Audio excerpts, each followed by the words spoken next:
Me different from you? What truly separates us? When we look beyond names, languages, and tribes, we'll see that we are all humans. We are all Nigerians. It's painful that tribalism continues to divide us, blinding us to the strength we share when we stand as one. We must understand that the true essence of being Nigerian isn't found in your tribe, but in your strength, in your heart, your resilience, and your ability to stand tall side by side with your brother and sister, no matter where they come from. Whether you are Tiv, Kanuri, Egba, Ibibio, Esan, Ijo, Urobo, Igbo, Fulani, Yoruba, or from any of our beautiful ethnic groups, always remember that we are stronger together. Let's drop the bias, silence, and hate and lift each other up. Let unity reign. Let love lead. Let Nigeria rise. Say no to tribalism.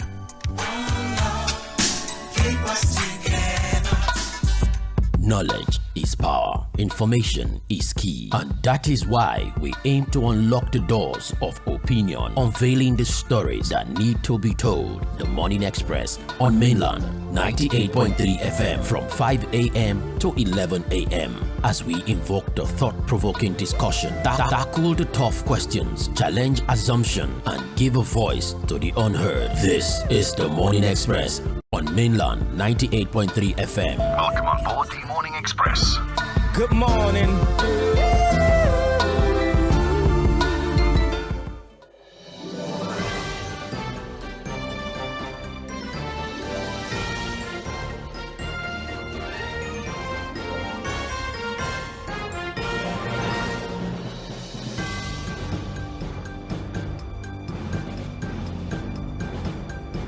Good morning and welcome to the Thursday edition of Trends in the Papers on Mainland 98.3 FM, the sound of Lagos. I am Sage Babalola. It's a pleasure to have you here. The week is winding down, but information will continue to be available, and as we said, we will maximize the time that we have to have discussions and correspond on important issues. And we oftentimes would reference the newspapers and look at what they have thought worthy enough to be in the dailies. We focus on headline stories, front page stories, but oftentimes we need to deviate a little to give context to this reporting. That is why we have an in-house analyst that sort of reminds us or helps us find the connection between these multiple events and take us back to how it started, especially for developing stories. It's a full experience on this platform when we talk about news, when we talk current affairs, when we update you on policy changes, amongst other things. My name once again is Sage Babalola. The program is Trends in the Papers.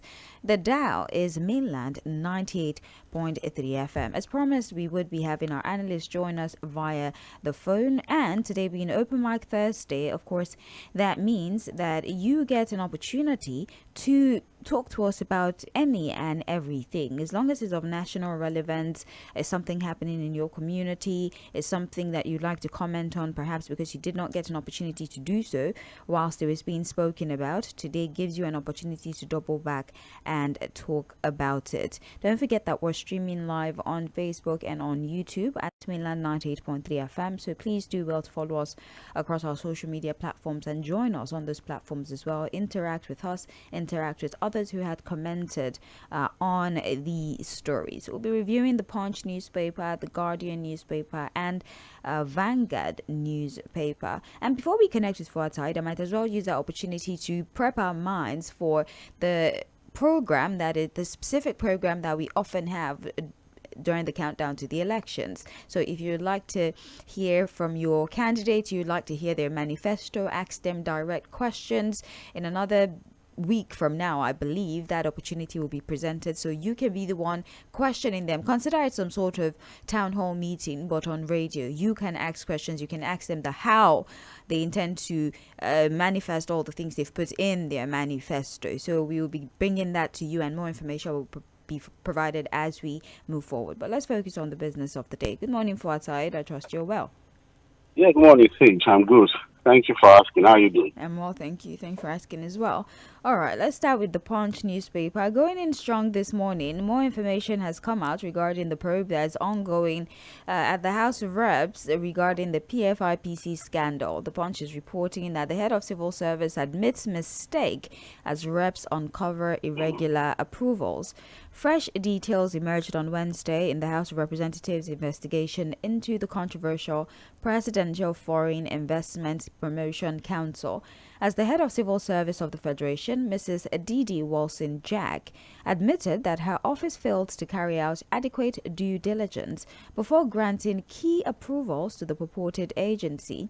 Also, the Office of the Accountant General of the Federation blamed one of its officials for diverting an official letter that allegedly helped sustain this scheme. Because of how cumbersome this report might be, I decided to summarize it so we can focus on what the primary issues are here. With regards to how that agency was able to get a budget code, the Office of the Accountant General of the Federation said that they had received a request from what they believed to have been the State House, and they addressed their response to the permanent secretary. They did not respond to Adeyemi himself.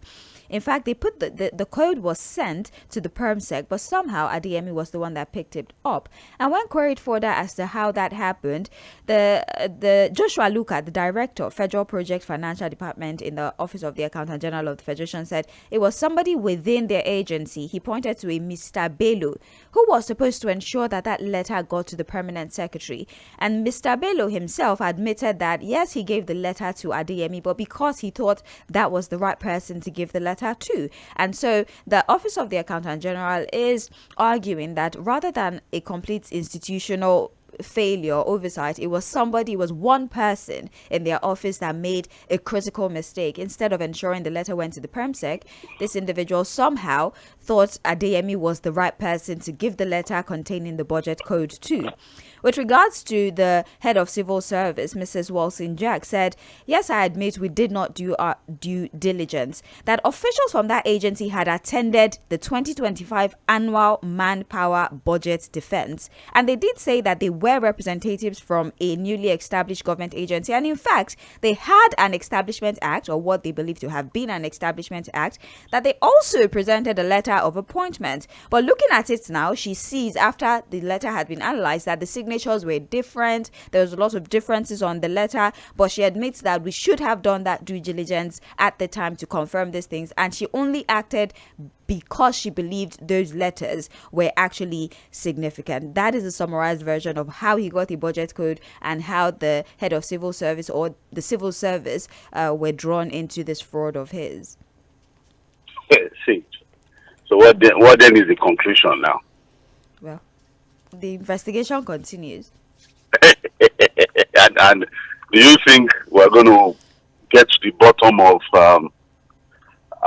how this individual was able to infiltrate the entire government structure at that level? See, well, the thing is this, so that we don't belabor the issue of stretch ourselves on this particular matter, because I also listened to the entire session. It's not that I'm even reading it from the newspaper report. I listened carefully to all the sessions, the question and answer sessions. I was a bit worried when the chairman of the committee took over the whole thing. He wasn't even allowing most of these guys to land on their thoughts, and you know, he would ask them questions in between. He would cut in. I don't know why he decided to, you know, just take over the entire conversation without allowing these guys to say whatever they wanted to say. But the summary has opened up a few more questions.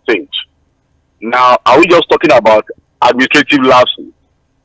The question is, were these gaps that allowed Adeyemi, according to what the civil servants are saying, you know what we are doing so far, is grilling the civil servants. I don't think we've been able to take up the politicians who may be culpable in this. No. For now, we are only talking to the civil servants. And you can see how big, how elaborate the federal ministries are. The different departments, the individuals who run these ministries, all these big directors. And Adeyemi must be a superhuman being to have been able to just bypass the entire structure of the Nigerian civil service at the federal level. You know, again, somebody who was supposed to deliver a letter to the permanent secretary, handed the same letter to Adeyemi. Yeah. So, and he said, oh, he thought he was the right person. So, is he saying that he does not know the office of the PS? Well, Or maybe he was just being lazy. Yes, that's what the head of the inquiry was saying. Like, on what basis did you hand him the letter? And oftentimes, the permanent secretary will not come and pick up a letter from you. You send it to them. So, didn't you find it suspect that this individual came to pick up the by letter? himself? Yeah. And tell you, when you send an official letter, there's always an acknowledgement. Yes, original copy received. Copy received and all that. So, if a letter is meant for the office of the permanent secretary, and then the individual who in question is making a request decides to come and pick up the letter himself, that should trigger some level of suspicion. But all in all, Sage, there's a part of the conversation now that we have to pay attention to, and that's the fact that Adeyemi might not eventually appear before the committee. The police have given an explanation that, look, unless a proper court order is secured by the committee, it might be difficult for them to present him before the committee, because whatever is happening to him with them is coming from a court order. So until a proper court order is also gotten that can allow the police to present him before the committee, that will not be done. So while we are still questioning, the Adeyemi situation, may or may not, if he may or may not appear before the committee, why has the committee refused to invite Right Honorable Femi Gbajabiamila, the Chief of Staff to the President? Why have the committee refused to also bring before the Secretary to the Government of the Federation? If you understand, because a lot of these things about state house correspondence, letters, whether it is fake or not, it would be nice to also get the account of the Secretary of the Government and even the Chief of Staff himself on this particular matter. But I think that from what I've seen, the body language of members of the committee do not look like people who will really want to do all of that. And yesterday, I found it a bit disturbing that they were so much in a hurry. It appears they also want to quickly conclude this inquiry and submit their report. And my mind tells me, I don't want to preempt the committee, but from what I've seen so far, they will just submit one report, and at the end of the day, there will still be a lot of questions that will be needing answers. Indeed. All right. Let's look at the Punch newspapers. Still, budgets 2026. Government agencies vote 400 billion naira for mosque, palaces, halls. I don't know if this is a repetition, but looking at it, this might be a difference of it. Just telling us what had happened. Yeah, exactly. Just telling us what we already know. Tracker had done a lot of work in helping us to bring up a lot of these things. So you probably would just look at a repetition. You understand? This is now the Punch also doing its own analysis of the budget, and I really don't see anything new from what we've been told, by Tracker and all these other, bodies. Right. Very unfortunate to 400 billion to nonsense, basically. Virtually nonsense. Across 78 MDAs. I don't know why they're so concerned about religious projects, amongst other things. Like, what's your business, really? Anyways, like one would always say, the easiest way to manipulate people is via religious initiatives, amongst other things. And now, it's a collabo. The conspiracy against the Nigerian people, it's a conspiracy of the political elites, the cronies in the business world, then the religious leaders. And I tell you why the religious leaders part of the conspiracy is very important. They are the ones that will now divert the attention of the people. So there are no roads in your community. They tell you to continue to pray. There are no good hospitals in your community. A lot of people fall sick for ailments that they should not just ordinarily take to a medical center and get the right treatment. Instead, they will take the person to a religious center. Have you not seen situations where somebody has a mental health issue? They take the person to a spiritualist. One called Not realizing it's just autism. Just maybe autism. I saw a video, Sage. I think it was in one of the airports in the US. So an autistic adult, I think the woman should be around in her late 30s or something. Then they said the noise, the environment in the airport triggered a situation. Episode, an episode in her, and then she decided she went into the conveyor belt that brings back from the airplane. She ran there because she was trying to hide herself.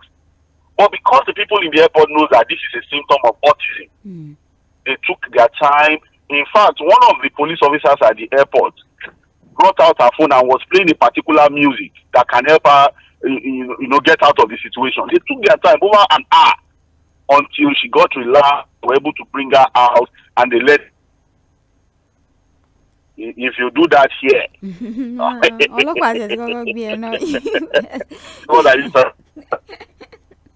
police, they'd have called police for you. About it. If you understand what I'm saying, see, the politicians, the business cronies, the religious leaders, even the traditional institutions too. It's a collabo against the people. You understand? But I find the religious part most troubling, because they are the ones that will quietly just take away the focus of the people from their leaders. Or you have to pray for your leaders, so don't speak ill of them. You have a problem in your community, they say, I don't know whether it is the Adura that will give you good roads. It is the Adura that will build refineries. It is the Adura that will fight insecurity.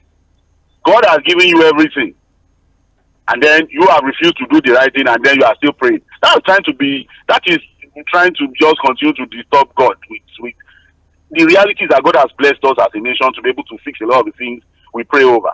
So I'm not surprised that we have it in our budget to begin to repair mosques and churches and palaces, all manners of inanities, useless items that are not supposed to even be in the budget in the first place. If you understand that Nigeria should have priorities when it comes to health, education, infrastructure, and tangible things that can better the lives of the people.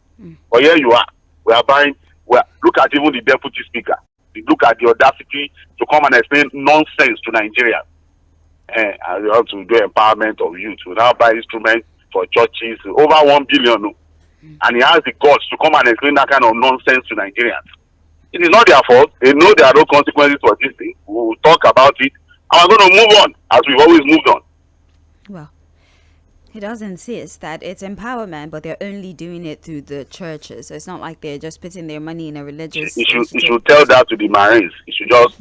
Okay. Yeah, maybe he thinks you don't have brains, yeah. Oh, we're going to move away from that story now. It still trends in the papers, mainland 98.3 FM. Let's talk about Osun State. The Punch tells us that Adeleke kicks as police arrest SSG, 5 others. Tension heightened ahead of the Osun State governorship election on Wednesday as the state police command arrested secretary to the state government Teslim Igwalaye and 5 others. The Ademola Adeleke campaign and the Osun State government accused the security agency of targeting opposition figures in a political crackdown. Now, the police are saying that the suspects were arrested during a raid on Igwalaye's residence in Oshogbo. They claim to have recovered a sum of about 4,810,500, 2 voters' cards, a voter register, and other items suspected to be linked to the electoral offences, an allegation that the Osun State government and the governor's campaign team had rejected. The police stated that among those arrested at the... The police said that suspects that were arrested during the raid on Igbalaye's residence in Oshogbo, where they claim to have recovered all these items, one of them was on their watch list in connection with criminal offences. His name is Oladele Abiodun. Now, Fuatai, the Osun State government is first of all claiming that the raid done by the state command of the Nigeria Police Force on Igbalaye's residence was done without a search warrant. And in fact, they're arguing that this is a targeted attack. This is witch hunting, and they think this is a ploy to weaken opposition. But the police, on the other hand, are saying, well, we did recover items that we believe to be part of a larger criminal conspiracy. In fact, one individual that has been on our watch list for electoral offences was found in the residence of this SSG. And so they believe that their raid, the arrest, and also the seizure of most of these items listed here were very well within their jurisdiction. You see, Sage, the police can say whatever they want to say, but we have been following this Osun matter, and we have enough people on ground who have given us enough information to show that this particular commissioner of police is not going to help the state when it comes to the sanctity of this coming election. In fact, there was a stakeholder engagement yesterday organized by the chairman of INEC, Professor Joash Amukpiton. And when the commissioner of police was introduced to the crowd, he was booed. The entire hall booed him. is a man that the governor has been complaining about. And I've spoken to a number of senior lawyers about this Osun situation, the raid on the SSD's home, and then the so-called exhibits that the police has put out as the reason why they decided to visit his house, arrest him. You know, this is not the first Accord leader who has been arrested. Quite a number of their members have been reported to have been arrested. And the allegation from Accord is that what they want to do is to force to intimidate these political leaders, arrest them, detain them until after the elections, so that they are out of circulation.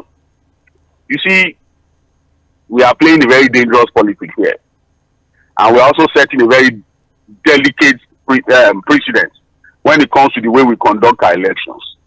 The people who these things favor today may be very happy, because what they will say is that it is smart politics. Abi? Yes. That it is smart politics. They will say, oh, because it favors them today.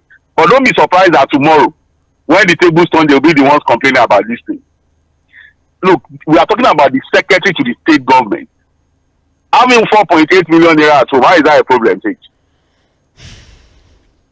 You understand? So you see, look, let the politicians do whatever they want to do. The police should carry on.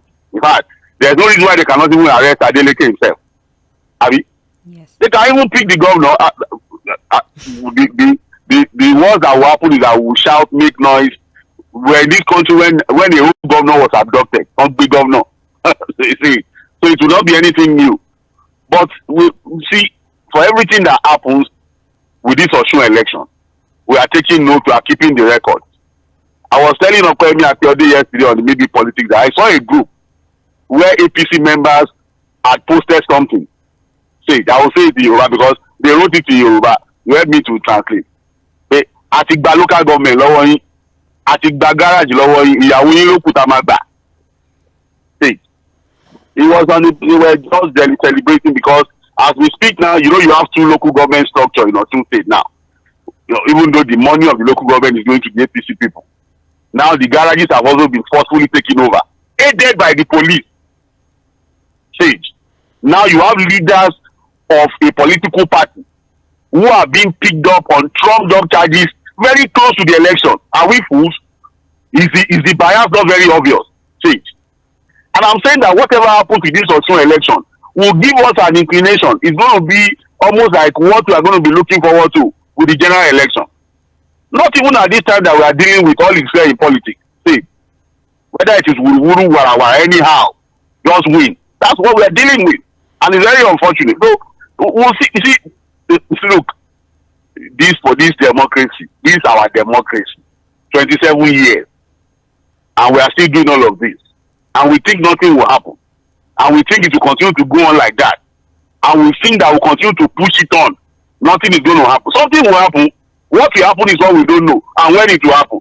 But that will continue to run our democracy like this and expect that nothing will happen. No. That would mean we are just being very stupid to think that nothing will happen. What will exactly happen is what I don't know. And when it will happen. But that will continue to run this democracy like this and expect that something will not happen. Something is going to happen. And like I've always said, we'll all be here to see what will eventually happen. Let's continue to do the nonsense we are doing. Let's look at this from another angle. Should I say, let me play a pseudo devil's advocate? Yes. Do you think that oftentimes legitimate investigations are thrown under the canopy of political witch hunting, and oftentimes the security operatives are not able to do their job because, especially during election period, we always cry foul when they do anything? Is it possible that their investigations are legitimate and they are not political witch hunting? Okay, let the Osun police tell us how many APC members and their leaders they have arrested since this whole crisis started. I'm not doing devil advocate again. No, now so that we can balance the conversation. Right. That there have been several allegations. So these are this and this and this. In fact, we've picked up some APC. What we've been seeing is a very compromised police in Osun State. The governor have complained about it. I was disappointed when the IGP came there and the way he was talking.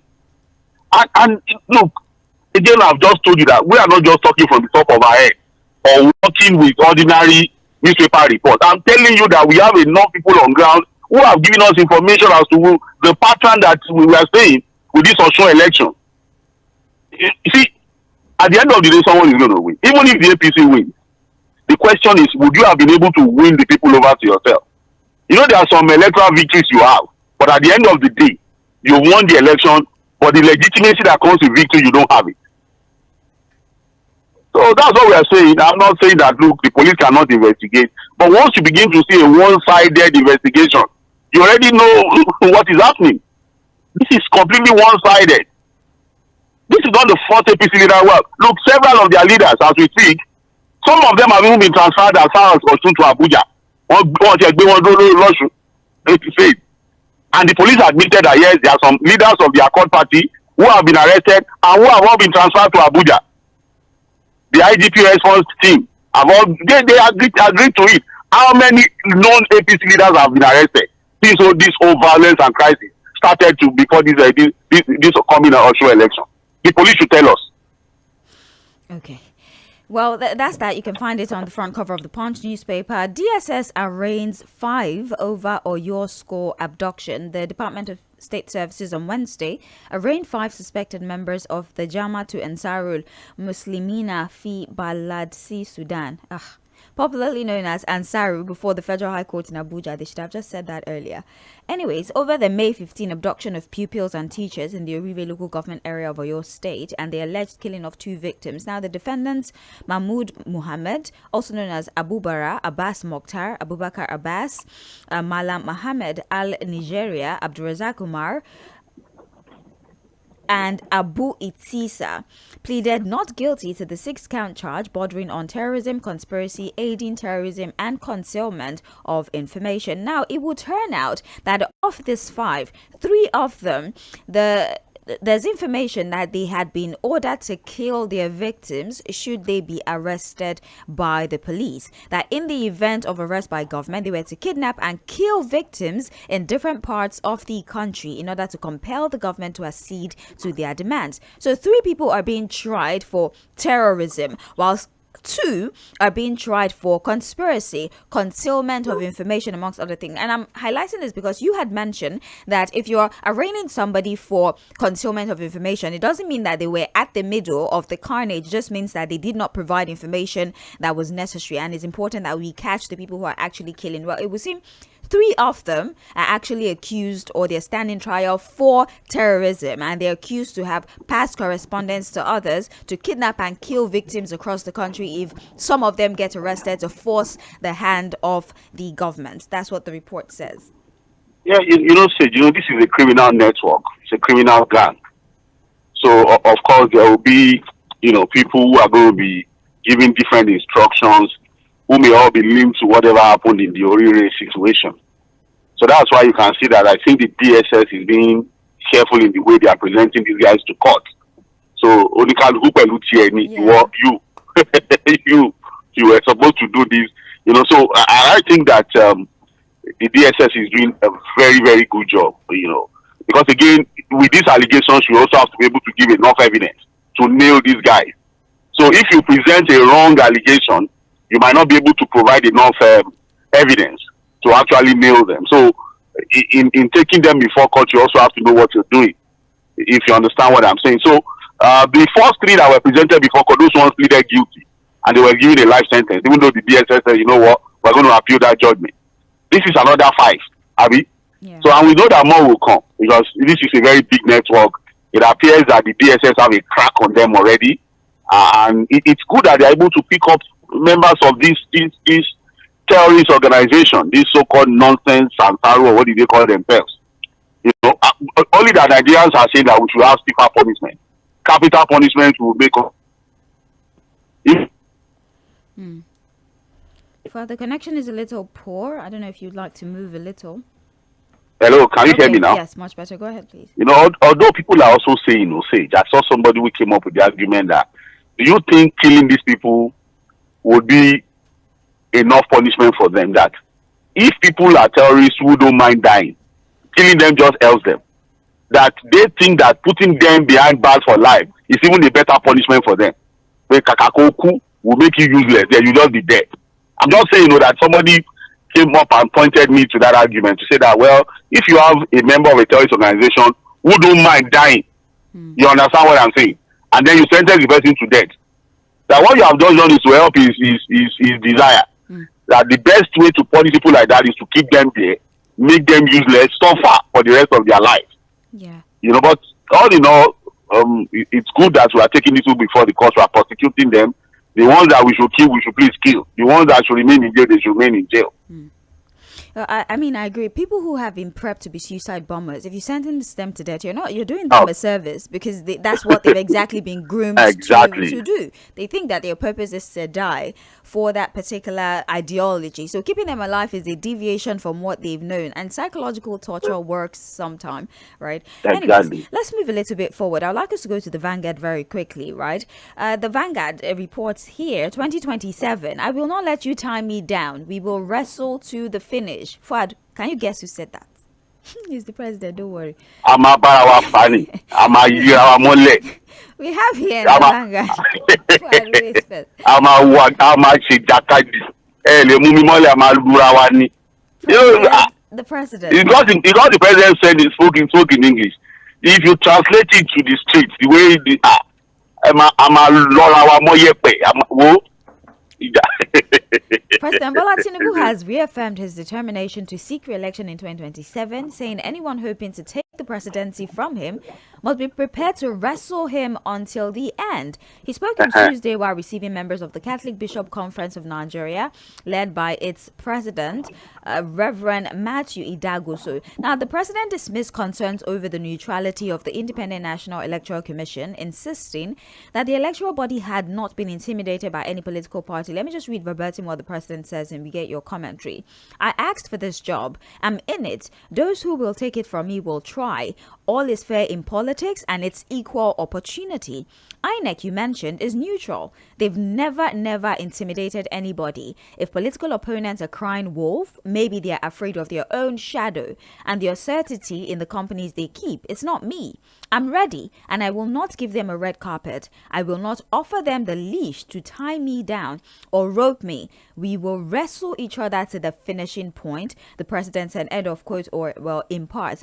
Atiku Abubakar has, well, via his spokesperson, Frank, responded to this and said, you're a drowning man. There's no wrestling anywhere. In fact, you're making this comment just to distract people from the failures of this administration, and said that this was a conversation that was happening at a Catholic Bishops Conference, and all they had told you was to ensure transparency in the election. There was no reason your response to a plea for transparency was that you want to wrestle opponents or for you to go on ahead to defend INEC, amongst other things. That's the president. That's the response of Atiku Abubakar. Your thoughts?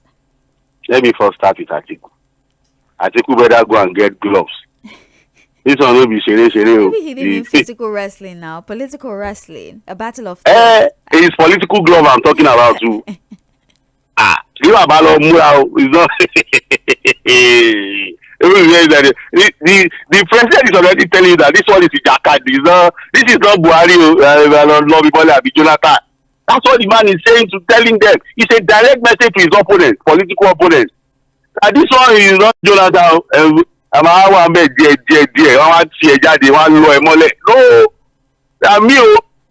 this me that you are seeing with politics is all out fight too. I cannot give you a list to tie me down. It's a direct message to his opponent. I'm a Jani, I'm a Fagidi. Sage, you don't understand. I'm with you for that. You look at the word you use. We wrestle ourselves to finish. I'm a fan, I'm a not on the. You don't understand. And that's why he started by saying all is fair in politics. Say all is fair in politics. You know, on maybe politics, I said it, that when you say all is fair in politics, anywhere, anyhow, just win, Abi. And that was the same president that told you that power is not served a la carte, Abi. Yeah. You snatch it, you run away with it, you might just panic, anyhow, anyway. Anyway is a way, Abi. That's what the president is telling them. So, for Peter Obi, Atiku and others, it's a direct message to them, also to their supporters. That's actually a direct message to me from Mr. President to them. That if you think this will be easy, if you think you can do all you want to do, and it's going to be an all-out fight, I'm arresting me. If that's the message, there's no other interpretation to it. So who needs to hear it should hear it, but it's very unfortunate. Say, now on a very serious note, it is actually very, very unfortunate. Before the 2007 election, the former president, Olusegun Obasanjo, on the campaign podium, said the election was a do or die affair. We all condemned it, say it, but daring to say, oh, an election is a do or die. Even though the former president tried to say, oh, he walked it back, it doesn't mean that people, but when you say it's a do or die, it is a do or die, it does not have any other interpretation other than the fact that you are saying that, look, anyway, anyhow, victory must be won. The election must be won. There are rules. Look, say it. And you know, when some people called yesterday, I was trying to have, we were blind argument in this. Original statement are politics. The original statement is all is fair in love and war. Abi? I'm sure you are very familiar with that phrase. In fact, it was later that they redrafted the phrase, they rephrased it to say all is fair in the game of love and war. The original statement did not even see love and war as a game. But say, even in war, it's all fair. No, why do you have rules of engagement? Of course, there are rules of engagement. There are rules of engagement, even in war. That is why do we have war criminals? Say? Yeah. Why do you see that after a war situation, some people are picked up and are thrown into jail? Why do you have the International Criminal Court trying people? Force must be equal when you're fighting war. A person is fighting you with guns and then you launch a nuclear weapon. That's a problem. The force must be equal. Apart from even the quality of forces, say, you cannot say, oh, because you are fighting war now, you go and commit genocide. Yeah. You kill innocent people. Why do you think the ICC has an arrest warrant for Benjamin Netanyahu? Civilians because there's what they call measured force, measured response. There's also what they call war crime. There's also what they call collective punishment. So if all is fair in war, you will not have anything like International Criminal Court. You will not have leaders who are being sent to jail for war crime. Even in love, say it. Even in love, when you have somebody manipulating you and you say all is fair, you remain there. You just die there because of love, Abi. Why do you have people who are called psychopaths? Why do you have people who are manipulative? So enough philosophers have condemned the idea that it is so Machiavellian in nature to say all is fair, even in love and war. How much more? Why do you have to now adapt that into politics? Because when you say all is fair, what you are saying is that anyway, anyhow, whether good or bad, just me. And that message, I'm sorry, should not ordinarily come from the president. The Catholic bishops were only calling in. They were even talking about the legacy, that he should leave a legacy of free, fair, credible election. That was why they talked about INEC, they talked about the whole electoral process, a level playing field. But when he got to talking about politics, so that the whole body language of Mr. President changed. Odi had changed. Let's say, why? This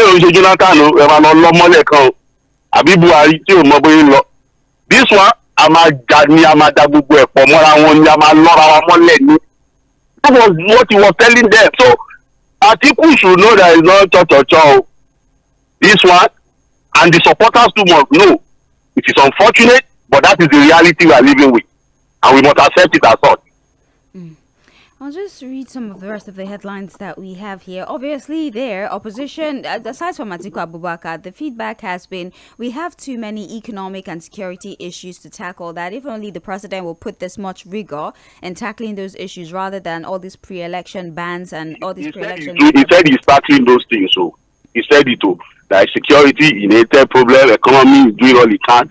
But when it came to politics, that one is wrestling. I'm arresting me. That one is different. You understand? With security, I'm doing all I can. You heard him now. In economy, I inherited a very bad economy. I'm not complaining. I'm already doing a lot of things about that. He said it. But when it comes to this election, politics, all is fair. Anyway, anyhow, victory must be assured. That's what he told them. Well, There's another report here. The Punch is just talking about that higher institutions or tertiary institutions that have TET fund backed projects that have been abandoned will not be allowed to access new TET fund funding at this time. So if you had received the monies before and you had started a project but you did not finish it, you will not be allowed access to new resources at this time, which seems fair to me, honestly, because why should we continue to fund you if you're not going to see it through? Also here, there's a report here for that, and I really would like us to talk about it. Hoodlum kill Lagos dispatch rider for resisting extortion. A 32-year-old dispatch rider, Emmanuel Jegede, has lost his life after suspected hoodlums pushed him off his motorcycle while attempting to extort him along the Ikotundimu Road in Alimosho local government area. The Punch learns that the incident occurred on Wednesday at 10 a.m. after the rider completed the delivery and was heading to another destination. On getting there, two suspected hoodlums who were planning to extort him pushed him while he was in motion. An eyewitness who spoke to the Punch on the condition of anonymity, citing personal reasons, said the rider rammed into the median in the process and died on the spot. And I'm highlighting the story for outside because if you remember, some few weeks ago, I came here and my opening statement was literally about hoodlums who would attack you on the road, on the traffic light, especially on the island. They will throw stones at your vehicle. They will break your glass. If, unfortunately for you, your window is rolled down, they will punch you in the face, drag your... I don't understand why hoodlums are having such a field day on Lagos Road, harassing people, taking things for them, threatening to beat them up, and if they don't give you money. Why do I have to give you money? I don't owe you anything. Why is it that they continue to enjoy before they're threatening people? And of course they are. They'll ask you for money. If you give them 1,000 naira, they will say in Yoruba, like, this is not our money, and they will tell you to transfer. And if you don't, they will assault you, they will run away. And in the case of this unfortunate case, they pushed him off his bike and he died on the spot. Why? Why? Because the government has failed to do the right thing to get these guys off our streets. They are everywhere. Saints. Everywhere you see them. We look away from them. We think it does not matter until when we become a victim. They harass motorists. See, severally, you pass through Lagos roads, especially at night. You have people banging on your windscreen, banging on the door of your car. Give us money. And out of fear, you have a lot of the Ghanaians who just give them things because they don't want them to either damage their car or rob them or even shoot them. You don't even know the kind of weapons with them. So they are everywhere. We give them all manner of names. We see them in our communities. We see them on our roads. You know, they are also used by our politicians during elections. So we have a problem in Lagos. And it's not just Lagos, but you know, the Lagos own can be quite overwhelming for people who live in the city. They are everywhere, and they come with different names. The ones in Agege have a different name. The ones in Yanopaja a different name. The ones in Mushi a different name. The ones on the island are a different name.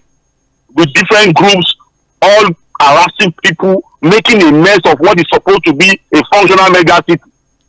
And what have we really done about it? Look at this unfortunate situation around the country was where this one happened. Between the dispatch rider and the Marwa rider, the tricycle rider. The guys came to help to solve the problem, and they were insisting that the dispatch rider must give money. Any money to give to you, say. And while he was going, they pushed him away. He fell down and hit his chest on the median. And he died immediately. He died right there immediately, and they ran away. That is the story of many Lagosians who face daily harassment, daily intimidation in our own darling Lagos. In our own darling. For non-state actors should not be this powerful. It's ridiculous. At what point, what has to happen for the government to get these people away from the road? Let me tell you, one of the things that needs to happen is to confine transport union activities to parks and garages. They should not be on the roads. Because a lot of times, these guys also, you don't know whether they are union or they are just ordinary cows. They are everywhere, in our bus stops, in our streets, in our communities. But you know that if the unions, the transport unions are confined, restricted only to the parks and garages, not at every bus stop. At every bus stop, you have people jumping up and down, fighting, disturbing people, commercial vehicles threatening to bring down their side mirror, harassing drivers, harassing... It's almost... Lagos. It's the so-called center of excellence. Say it. I know with Lagos it's of particular concern to me because it is supposed to be my darling state. The state where we are supposed to set good example for others to follow. Touting thuggery, gangsterism has become the order of the day in our city. And the politicians are looking away because again it benefits them. A lot of these guys are their tools of political harassment, intimidation. So the guys know that nothing is going to happen. They know. Now the police say they are investigating. Okay. They've killed somebody now. What are you investigating? What exactly are they investigating? Don't we see them on our streets? Don't you see them in our communities? You don't even know the so-called unions are everywhere disturbing people, pushing people, harassing motorists. It's just causing needless chaos. And I always tell our politicians, maybe they go to other cities of the world. People not really ready. They travel out. They go to other cities. Where do they find union people jumping up and down, disturbing commercial vehicles, disturbing people, running a city? Is this a banana republic? Thank you for our time. We have to go. We have commercials. Thank you for your commentary. We'll take a break. We're back for Mainland Focus. It's Open Mic Thursday, so prepare your conversations. When we come back, we'll talk. Don't go anywhere.